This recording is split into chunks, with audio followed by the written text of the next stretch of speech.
Hey, friends and family, for those of you that are following the Aylshire cancer journey, thank you so much for watching. It's been a few weeks since we posted our last video, so there have definitely been some things that have happened since I just finished with round one. I'll tell you a little bit about how that went, as well as a couple other things. So we're going to be talking about my port placement, which is right here in my chest. You see this little bump on my chest. It's because I had this little thing put in. I'll explain that to you for those of you that are curious. We found some unexpected information that, so I had to go store up some little guys at the bank because the information that we found out is that this treatment could possibly make me infertile. So we'll talk about that a little bit. We'll get a little bit of Brie's perspective from what that's like from her perspective as far as finding out that information and the journey with that. And then we'll talk about round one, how it went. Long story short, if you want the Cliff Notes version, it sucked. It was hell. But I'll give you more details in a little bit. So first off, the port placement. So I went in, they did sedate me for that. Then they stuck this thing over my face so I couldn't see anything, and it was showing only my chest. And they made a couple incisions. I'm sure you guys can see those incisions from there. And where this little band-aid is right here, that is actually like a little piece that you stick the needle into, and it's like this little metal piece that's sitting in there. And then it's got a catheter that runs up and above my clavicle, and then it goes into the artery that goes straight into my heart. So all of it's under my skin. They made this incision, the bottom one to stick the thing in, they made this one to guide the catheter into my heart. So what that does is it gives easy access to get stuff, not just chemo, but also the IV fluids and all that stuff, so that I don't have to abuse my arm veins in this whole process. I can have it all right there. It's a lot sturdier, it's more secure, it's more resilient, and so that's why they do it that way. At first it kind of hurt. I couldn't really move my neck a whole lot the first couple days, just because where the incision is, it felt like I was going to possibly pull the catheter like out of my artery, but that was just my own subconscious and anxiety. It's pretty sturdy, it's in there pretty good. I still don't know if I could do like bench press with it in because it is sitting on my chest, but that might be a question that I ask the doctor in like a few months. So that was that. They sedated me, but I was awake for the whole thing. So I was having a conversation with the surgeon. I was like, hey, have you cut me open now? And he's like, yep. I was like, oh, cool. Because I couldn't really feel much because they numbed it out. So that was that experience. It was fun. And then do you want to talk about the fertilization thing? Yeah. So he got the port placement on Monday. And then Tuesday we had an appointment to go and store up the little guys. That was very much a shock. We found out just a couple days before that hey, this treatment could make him infertile. And I know I'm pregnant, but we weren't ready to be done having babies, so I didn't know if there was going to be an option for that storage, or if I even felt right about going forward with the storage. So there's a lot of kind of struggling through all of that with me, but we ultimately decided to store it so that we can think on what to do next with all of that stuff. But they only gave us like a 3 or 4 day notice for that, so it still is pretty shocking to me. And because he got his port placement on Monday, he couldn't drive, so I had to drive all the way out to San Francisco because that's where the location was, that the only one that we could go to. So, which I gotta say, I'm glad she was there. You know what I'm saying? Oh my gosh. So that was also a very awkward experience. I won't go into the details, but I'm sure you can imagine.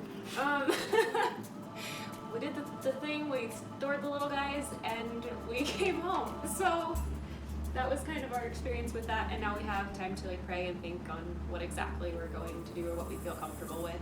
Obviously I'm pregnant, so it's not like we made embryos or anything. It's literally just the storage of the little guys. When she says little guys, and when I say little guys, we mean sperm. S-P-E-R-M, sperm. So that's not a bad word. I know, they're but not going to block us. What if there are children watching? They need to know what sperm are. They're going to learn about sperm whales. Okay. They're going to be saying it anyways. Their biology teacher when they're in like kindergarten is probably going to say it at some point. Gosh, okay. So anyways, yeah. Next step, round one. So we went in for round one. Thankfully, Brie could be there for the first time, but pressing forward, I'm going to have to be in there in the room by myself. I may need her to still pick me up, you know, once I go, drop me off, and then pick me up once I'm done. So we went in, we got all hooked up and everything. They gave me a couple, like an anti-nausea medication and a steroid. The steroid just kind of helps you get through the couple days when it's really rough. So the way that it's working is it's 3 days on, connected to chemo, and then 11 days off. So day one was this last Wednesday, September 22nd. So I got all hooked up with that, had this stuff pumped into me, and the nurse was explaining, she's like, you know, the side effects for this one is really weird. You'll have this hypersensitivity to cold. So if I touch anything that's cold, like reaching into the fridge or something, that could possibly send me into anaphylactic shock. Super strange, like this pulsing kind of tension, just kind of it just feels tense and it just shoots through my body. I was trying to drink some water on the way back as soon as we got to the car, and the water was room temperature, and I had the strangest feeling. It was not the pain of shards of glass, but it felt like the texture of shards of glass going down my throat. And of course the nurse is like, I don't know why it does this. I don't know why it makes you super cold and super sensitive to cold and makes you feel like you're drinking glass. And I was like, I know why. It's because it's the Grim Reaper's piss. It's like literally bringing you closer to death. I mean, that's the purpose of chemo, is to kill things inside of you. So, I mean, the whole point of it, I mean, scientifically, I think that I totally approve of chemotherapy treatment, because we've just got it fine-tuned to figure out how to kill the cancer but not kill the body, so that we, as humans, we can survive the chemo treatment while the cancer doesn't. So that's the whole purpose of it. And they've had a lot of advancements to make sure that they can really fine-tune it to make sure. So they gave me another thing too that coats the other organs so they don't get as affected by the chemo, which who knows how long that stuff's been around. I have no idea, but I'm really glad that my other organs are protected.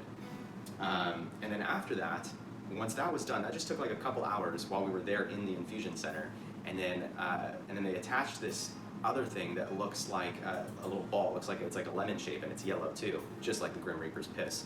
And we put that into a fanny pack and had that connected up to this port here, and it drained in, you know, over the course of 46 or so hours. So over the course of a couple days, I was sleeping with that fanny pack on. It was attached. The side effects of that stuff is nausea and fatigue. So I could definitely feel the effects of that. Day one, after we got back from the hospital, I like hung up a curtain rod and put some curtains up in my man cave, which I'll give a couple pictures of as well. But so after that, I was a bit winded. Day two, I felt pretty decent. I was taking my anti-nausea medication. Didn't really need any pain relievers. Day three, so I made a mistake. I did not take my anti-nausea medication just before going to bed. I just figured, well, if I start to feel a little nauseous, I'll wake up in the middle of the night and then I'll take the anti-nausea medication. And I woke up at 4:30 feeling a little bit nauseous. I took my anti-nausea medication, and then I woke up again at 8:30. This was yesterday, September 24th, and I felt a lot more nauseous. And I was like, oh, that's strange, because I already took the anti-nausea medication. So I took another one. It's like a backup anti-nausea medication, and tried to take a couple pain relievers, just some Tylenol after that, and ended up puking my guts out. And so I puked twice within about half hour, 45 minutes, which they say, hey, you know, fatigue and nausea is to be expected, but not vomiting. So if there's vomiting, then there's something very wrong, and it needs to be something done about that. So when I went back in yesterday for the port disconnect, they disconnect this, and they teach her how to disconnect it so that pressing forward, she can disconnect it from my chest. They gave me some fluids, they gave me some extra anti-nausea medication, and I sat there for a little bit, which was really good. My blood pressure was super low. It was like 102/57, and then by the end of getting those fluids, it had gone up quite a bit. So needless to say, they're just working out some kinks with the anti-nausea medication, and, you know, figuring out what's going to work best for me and what my body's going to respond well to. So yesterday, the third day of chemo, third day on, was pretty much the worst of it. So I'm hoping that we have things figured out enough to a point that pressing forward, I won't experience that again, but I'm not exactly hopeful about that.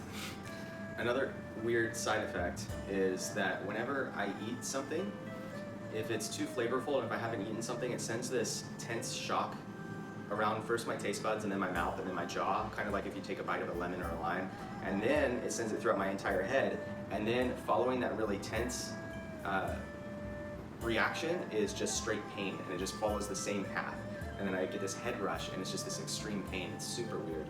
So, but after day one of being hooked up to chemo, then that starts to subside over the course of 5 or so days. So I'm reaching towards the end of that, so I'm excited for once that stuff is not having as much of an effect, that I will start to feel a little bit normal again. I'll start to be able to, you know, drink my coffee and get up and going and have a little bit more energy. So And enjoy your food. And enjoy my food, yes, exactly. Man, I tell you, taking a bite of a chicken strip from Chick-fil-A and not enjoying it, there's just something wrong about that. So, just an update on support. You guys have been really awesome with supporting. We've gotten a really great start to getting support. So as far as the GoFundMe goes, we're over 3,000 now on that, and the goal was originally 24,000, just to kind of supplement the disability that I'll be getting. So over 3,000 raised for that, plus we got an unexpected $1,100 for the government. So I just lowered the end goal, since California has decided to give that stipend, because that was unexpected. So that's pretty much our goal. Any way that we can, like with grocery store gift cards or any other support that comes outside of GoFundMe, then we are lowering the total goal for inside of the GoFundMe. But y'all have been amazing, so thank you so much for that. And then do you want to talk a little bit about other ways that people can support? Coming over to hang out with us and our kids while I make food or meal prep, or just to have some company, because it does get lonely hanging out around here alone. If he mentioned gift cards, if people wanted to do gift cards for groceries, that's also an option. We have also set up a Locals account. If you haven't heard of Locals, it's a social media platform that is subscription based, so you would pay like $10 a month to be able to subscribe to the social media platform. We don't really use the like Facebook or Instagram or anything like that, so that would be where we would be posting any sort of like life updates or more content, I suppose, to keep people updated, and that way people can support at a really low cost monthly. What else? Oh, we're going to create the Sign Up Genius, so that way we can come up with ways for people to sign up and help out, as in like on Tuesday we need someone to come over to watch our kids so I can make food, something like that, or come over and make dinner for me so I don't have to do it.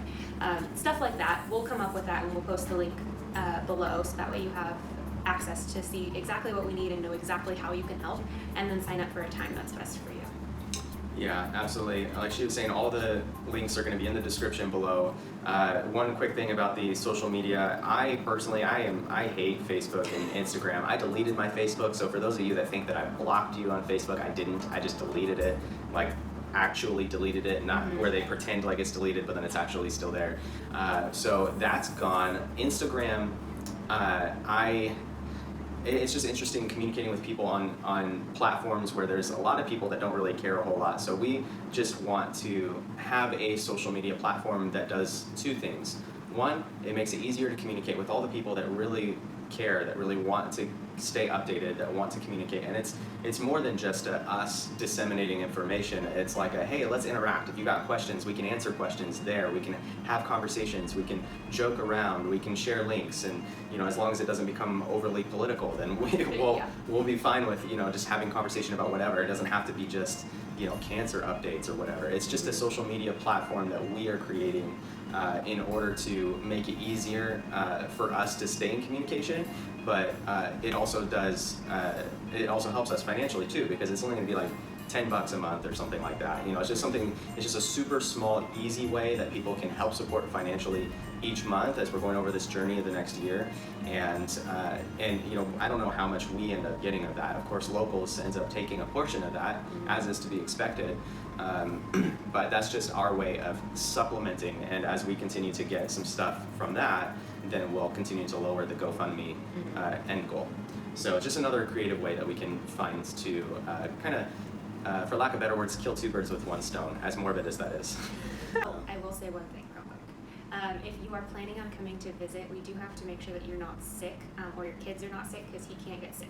Even like a slight cold or a runny nose or a cough, like anything, better safe than sorry. I'd rather reschedule for a time when you're healthy than him suffer because someone came over when they were a little sick. So just be mindful of that. Yeah. Yes, please. This is, COVID precautions times 100, but what it would have been with or without COVID regardless. Yeah. So, all right, guys, love you, and thanks for listening, and we'll talk to you soon. Bye. Bye.